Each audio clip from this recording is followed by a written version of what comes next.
News. Ambassador Suresh Goyal, talk to us.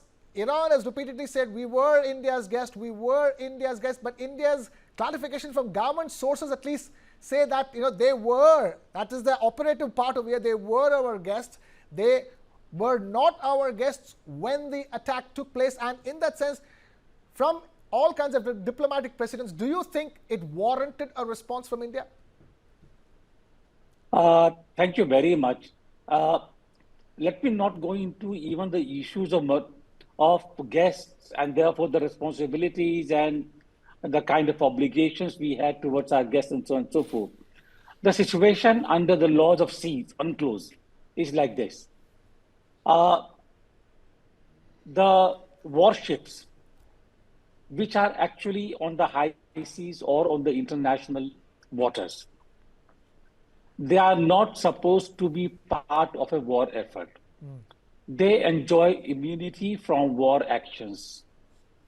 And therefore, under the law of the seas, any Iranian ship, even if they were actually that come to the Indian waters and they had left the Indian waters, which is the territorial seas, and gotten into the continental shelf and then onto the international waters, as the ship was expected had done, responsibility of India for protecting the ship ends after the exercises were over.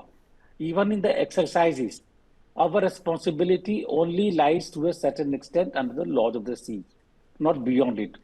That is as far as the law is concerned. In terms of the relationship between India and Iran, how we treat the case is entirely a different matter, but I will come to that in a moment.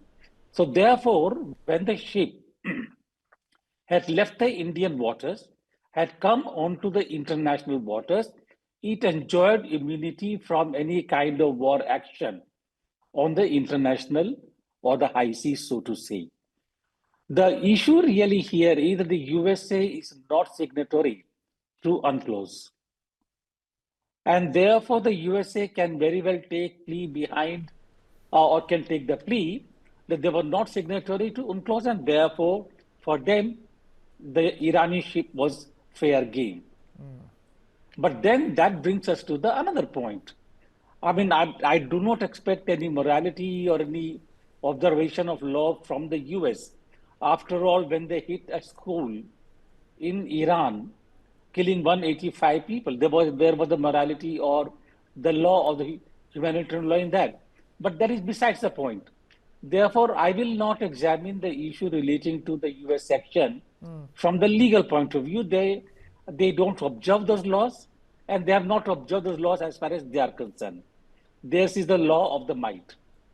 But if this thing, but let us assume that there is an oil tanker coming towards India, very close to the Indian waters, and that tanker is hit by an enemy ship or an American ship or somebody else very close to the Indian waters. Would that be taken as an action against India or not? I would assume that, knowing very well that this ship was returning from an exercise in the Indian waters, it was very close to the Indian maritime space. Hitting the ship was actually a challenge to the Indian Maritime Authority that, look, we can do this close to your waters. And therefore, if we think that you are violating our laws, you are not safe.